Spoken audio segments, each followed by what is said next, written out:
எப்பவும் போலதான் நடக்கும். ஓட்டு பெட்டி வச்சிருப்பாங்க, நம்ம போய் போட முடியாது. காசு கொடுப்பாங்க. இல்ல இல்ல, அது இல்ல தம்பி. நான் தனியா நிக்கிறேன். நாங்க தனியா போட்டி போடுறோம். எப்பவும் போல தனிச்சு போட்டி போடுறோம். அது அவரு தனிச்சு போட்டி போடுறாரா என்ன செய்யறாரு அவர் தம்பி தான் முடிவு எடுக்கணும். நான் அதுல கருத்து சொல்ல முடியாதுல்ல. கருத்து சொல்ல முடியாது. நாங்க தனியா போட்டி போடுறோம். இது நாங்க முடிவு எடுக்கிறோம். இது எங்க கட்சி.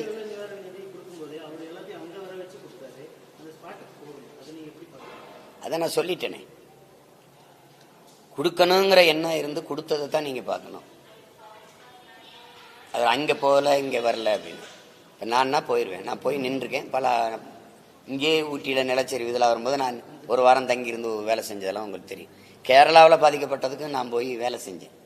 அங்க என்ன பண்ணாங்க தெரியுமா? என்னை கைது பண்ணி கொண்டு காவல் நிலையத்தில் வச்சாங்க. காரணம் எங்க கொடி யாரோ சொல்லியிருக்கா நாங்க எல்டிடின்ட்டு.